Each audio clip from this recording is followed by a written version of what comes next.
My fellow Republicans, President Trump asked me to speak to this convention in the name of unity.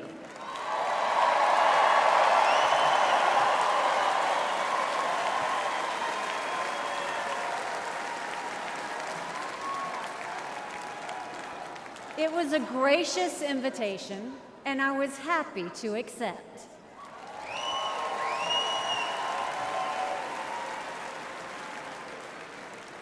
I'll start by making one thing perfectly clear.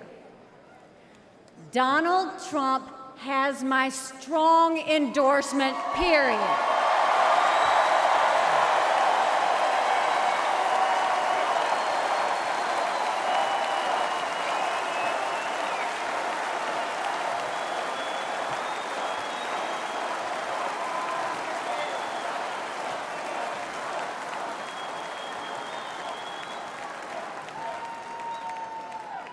Our country is at a critical moment.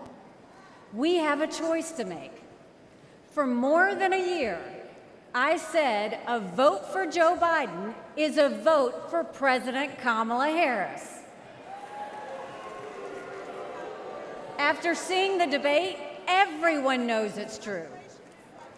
If we have 4 more years of Biden or a single day of Harris, our country will be badly worse off. For the sake of our nation, we have to go with Donald Trump.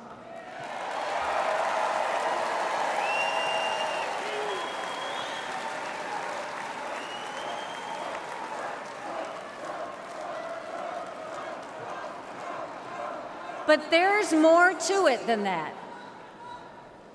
We should acknowledge that there are some Americans who don't agree with Donald Trump 100% of the time.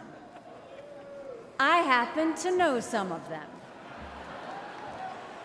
And I want to speak to them tonight.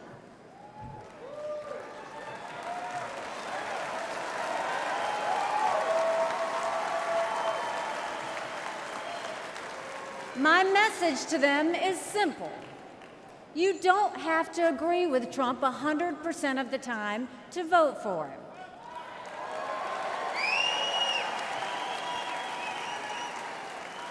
Take it from me, I haven't always agreed with President Trump. But we agree more often than we disagree.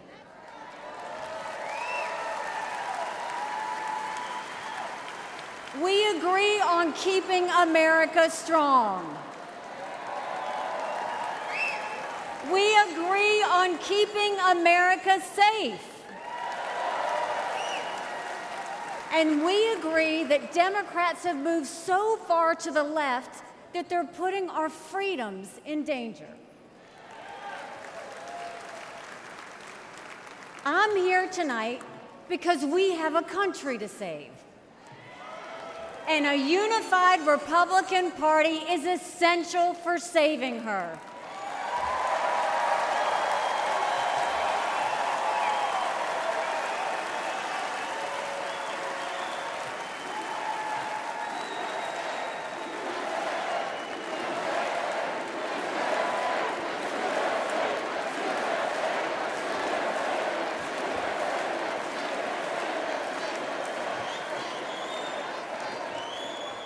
For those who have some doubts about President Trump, I want to tell you a few things about the Commander-in-Chief I know and worked with.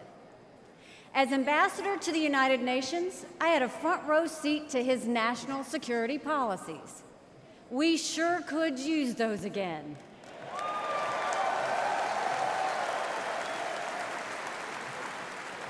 Think about it. When Barack Obama was president, Vladimir Putin invaded Crimea.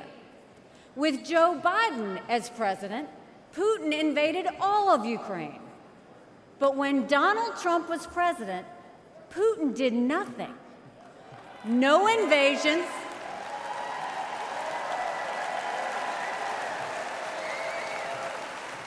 No invasions, no wars. That was no accident. Putin didn't attack Ukraine because he knew Donald Trump was tough. A strong president doesn't start wars. A strong president prevents wars.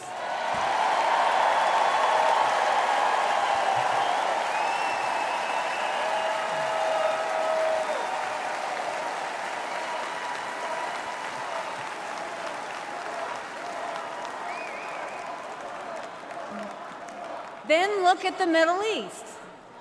Every problem in that part of the world can be laid at the feet of Iran.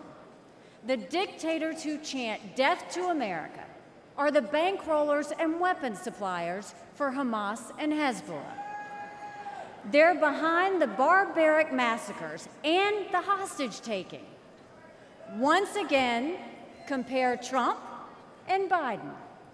Trump got us out of the insane Iran nuclear deal.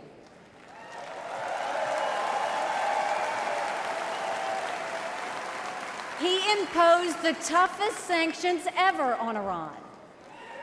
And he eliminated the arch-terrorist Qasem Soleimani.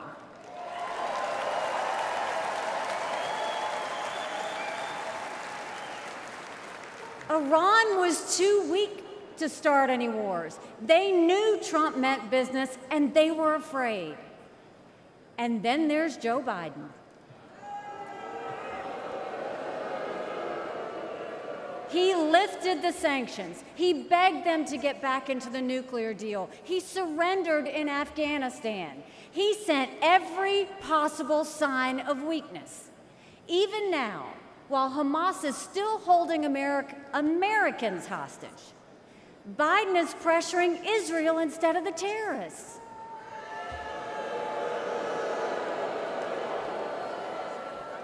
Between Israel and Hamas, Donald Trump is clear about who is our friend and who is our enemy.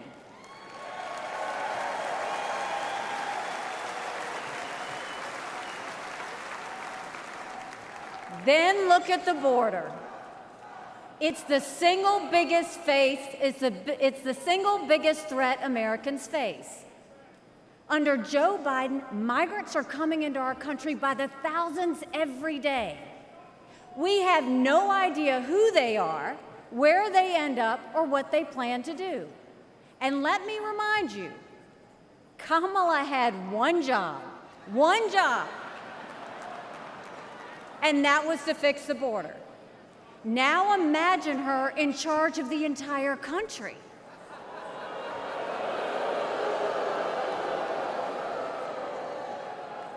Under Donald Trump, we didn't have the border disaster we have today, and we won't when he is president again.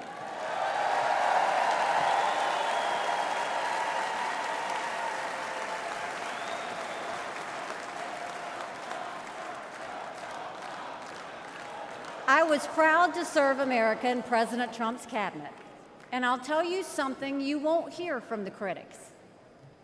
He appreciated advice and input. Americans were well served by his presidency, even if they didn't agree with him on all things. Now, to my fellow Republicans, we must not only be a unified party, we must also expand our party.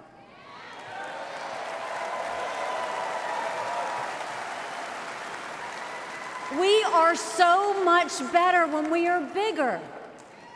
We are stronger when we welcome people into our party who have different backgrounds and experiences.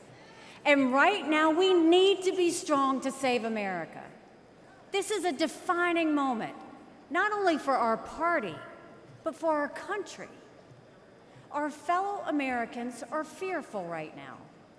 Families are suffering from inflation and wages that don't keep up with prices. Young people are being indoctrinated to think our country is racist and evil. The Jewish community is facing an obscene rise in anti-Semitism. Too many minorities are trapped in communities devastated by crime. Our foreign enemies win when they see Americans hate each other. They see that today. whether it's on college campuses or in a field in Butler, Pennsylvania.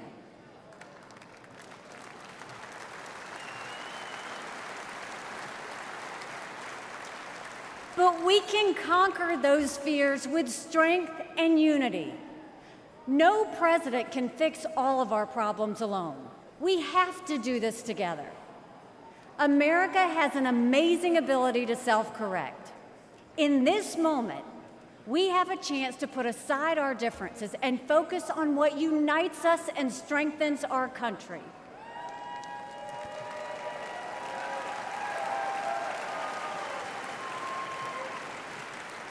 Let us join together as a party. Let us come together as a people, as one country, strong and proud. Let us show our children and the world that even on our worst day, we are blessed to live in America. God bless you. Thank you. God bless the United States of America.